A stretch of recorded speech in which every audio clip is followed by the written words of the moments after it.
So let's talk about muscles. Here's what we know about muscles. Muscles function by shortening or lengthening. One muscle does one thing to one joint. Muscles can pull you up as going from sitting to standing. Muscles work as agonists and antagonists. Muscles are either on or off.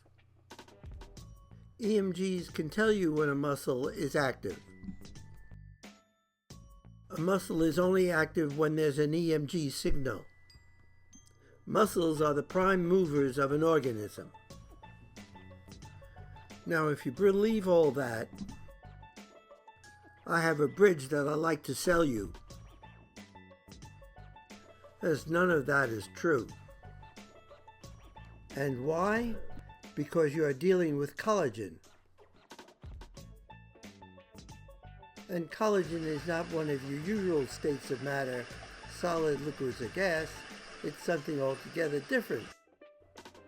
Solid, liquid, and gases behave in very predictable ways, but there is a fourth form of matter, soft matter, common to just about all biologic matter, and to quote the soft matter physiologist, biology is soft matter come alive.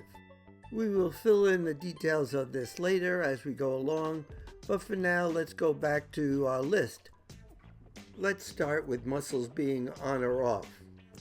Part of my misspent youth was as a surgeon, often treating patients who are fully anesthetized. Under anesthesia, everything is at a resting state. There is no pain response or voluntary muscle contraction.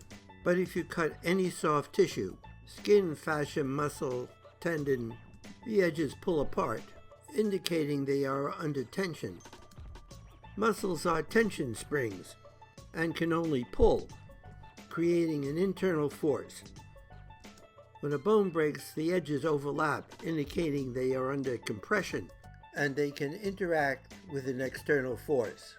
The overlap is with non-weight bearing, and even under deep anesthesia. So it is not only gravity that compresses bone, but also muscle. The entes, where muscle attaches to bone, is never on the ends of bone, but always along its shaft. Muscles that pull up counter muscles that pull down, and they compress the bone.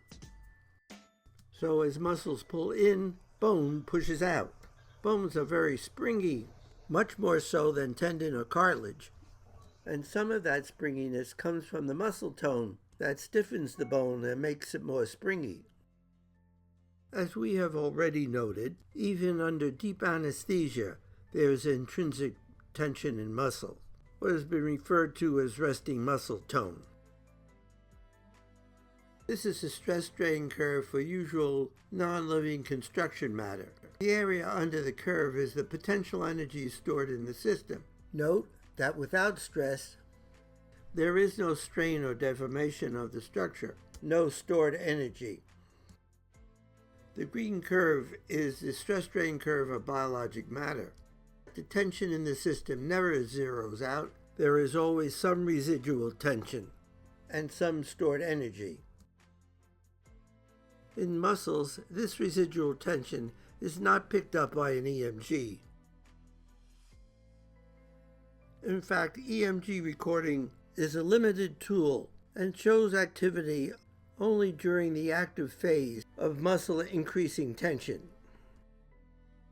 And though anesthetized, recumbent, and standing persons may have considerably different muscle tone, their EMGs will look essentially the same, a burst of activity and then relatively flat.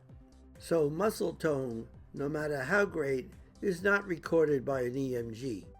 And although muscle tone may vary, a muscle is never slack. The idea depicted here that muscles can hang like a slackened rope are just nonsense. So if this tennis player, if standing still and maintaining a steady muscle tone, her EMG would be flat. So what keeps us from falling down? Muscles, of course. but I don't think they work quite the way you think they do. When you are standing, your center of mass is not perfectly aligned with your skeletal support and the point of pushback from the ground. You should then fall to the ground like a misaligned stack of blocks. We know that the joints are not stiff at all, but really quite floppy and loose, with the synovial joint even slippier than the best ball bearings. Joints supported by ligaments and fascia alone are limp. So let's focus in on the muscles. As Aristotle points out, the first order of business is stability. And the odds are high that resting muscle tone has a significant role in this. Since the early 1900s, we have known that muscles that span multiple joints may function as part of closed kinematic chains, and the muscles involved in those chains may remain isometric and isotonic. As we've already noted, isotonic muscles are hidden from the prying eyes of EMGs. We now understand that much of animal locomotion is dependent on closed kinematic chain mechanisms. Closed kinematic chain mechanisms are ubiquitous in biologic organisms. As shown in this illustrative model, locking one joint may lock up the whole kinematic chain.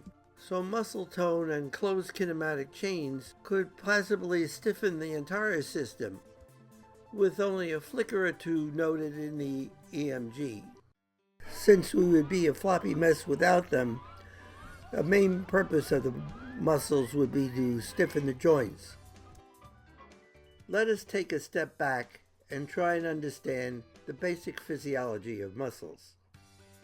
As kids, we all grew up knowing about muscles. In my day, we tried to emulate Charles Atlas, and then Arnold came along, setting a new standard. The forever model has been muscles are agonists and antagonists, and they shorten and lengthen, and movement is created by the muscles shortening and lengthening. As they shorten, they bulk up. As they extend, they thin out. Going backwards, say, by powers of 10, muscles arise from muscle bundles, which arise from muscle fascicles, which arise from muscle fibers, which arise from muscle fibrils, which go back to the sarcomere, which, according to the sliding filament theory, is where the shortening and lengthening of the muscle occurs. This model is well and good for explaining concentric and eccentric contraction, but it runs into a serious snag when you're trying to explain the oxymoronically titled isometric contraction. Here is Arnold again performing a so-called isometric contraction of all his torso muscles. Let's call it what it is, an auxetic expansion of his muscles. Let's try to clarify this. We think of muscles and most materials as getting thinner and longer when stretched, and shorter and thicker when compressed. Not to get too technical about it, they are said to have a positive Poisson's ratio. However, there is a group of matter that expand or contract in all dimensions simultaneously, and they have what is known as a negative Poisson's ratio. It seems to be more a property of the geometry and not of the basic material. The negative Poisson's ratio may enhance certain physical properties such as density, stiffness, fracture toughness, energy absorption, and damping. And most germane to our purposes is a property of the tensegrity icosahedron, individually and in composite structures. Auxetic behavior has been described in tendon, skin, bone, collagen, and just about any collagenous tissue that has been studied with auxism in mind. And auxism gives us a whole new way of looking at the upright stance and all body postures, human or creatures. With each heartbeat, with each breath, the body expands auxetically. Let's check on Arnold again. He is performing an isometric expansion of his muscle. Not this, but this. The question then arises, how do muscles normally operate, conventionally or auxetically? In the lab, you can get muscles to behave with a positive Poisson's ratio. But we know that any shortening or lengthening of a muscle from its normal resting length only weakens the muscle. So shortening or lengthening a muscle, as in a concentric contraction, seems like something that should be avoided.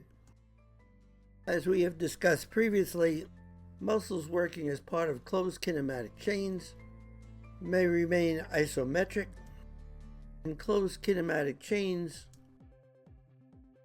may be linked together so the whole system can expand and contract auxetically. As you can see, it's a shape changer. With closed kinematic chains, there is no need for muscles to shorten or lengthen, and the four-bar mechanism is ubiquitous, as depicted here in the cruciate ligament of the knee, the jaw mechanism of a fish, the wings of birds, the stay mechanism of a horse, and the quadriceps and hamstring mechanism of humans, and probably any other ambulating creature. Not to change the subject, but the focus, this is cyclohexane, an industrial-strength organic chemical that with only a bit of prompting can flip back and forth from solid to liquid and back again, phase changing at whim. And here is another example of phase changing occurring without great exchanges of heat. What is silly putty? Well, it's a real solid liquid. If you pull it so, it'll go forever, like taffy. But if you give it a sharp tug, it'll break like a biscuit. Now, when you make silly putty round and drop it, it'll bounce higher than a rubber ball. Silly putty is a class of matter called soft condensed matter, or simply soft matter, that sits somewhere between liquid and solid. It can be pulled, pushed, and mushed about like a gel or soft clay, or rolled into a ball that could be squished or bounced. Ball and bounce it. Drop it, it'll bounce higher than a rubber ball. Soft condensed matter has only been clearly recognized as a subset of matter since the 1970s. It is often associated with the ability to rapidly phase change in a variety of ways and under varying circumstances. We will skip the details for now. Biology is soft matter come alive. We are all soft matter. And as soft matter is noted for its phase-changing capabilities, we should expect no less in biologic tissues. Phase changing in biology was noted some 2,400 years ago, as noted by my colleague at that time. This instantaneous back and forth phase transformation is apparent in biologic structures almost any place you look for it. Here it is in mucin, the snot coming out of a kid's nose that can be soft and slimy and stretchy, but they may turn into shoe leather tough. So the hardening we see of muscle under a so-called contraction may actually be a phase change under an exotic expansion. So let's review what we know about muscles. Supposedly, muscles function by shortening or lengthening. Possibly, But that doesn't happen when they are part of closed kinematic chains. Supposedly, one muscle does one thing to one joint, but that is certainly not true when a muscle crosses more than one joint. Supposedly, muscles work as agonists or antagonists, and that too misrepresents how muscles normally function. And EMGs are a very limited tool that only lets you know when a muscle is actively increasing its tension. Now we know muscles are what pull you up, right? Here are the theoretical calculation of forces when a person is holding a 10 Newton weight, about 1 kilogram. That's about 10 apples. I picked this example because of the body posture. Note the compression force on lumbar spine is 1300 newtons, and that comes out to be about 1300 apples, and that's equivalent to a force of 10 bushels of apples. And the dynamics of moving a body from sitting to standing would require even more force than just a static posture. You want proof? I'll give you proof. The standard muscle bone lever model is that muscles shorten and lever you up into the air. Now muscles are tension springs, and to pull it must have something stationary and fixed to pull against. If we are like marionettes being hauled into the sky, who is the guy pulling the strings? Don't tell me we are lifting ourselves from the ground by pulling on our bootstrap. The truth is, we are anchored to the ground by gravity, and muscles can only pull in and down. A less energy depleting solution would be interconnected closed kinematic chains, auxetically expanding and contracting, and changing the shape of the organism. And what would power this mechanism? The stored potential energy in the very springy bones which push up and out.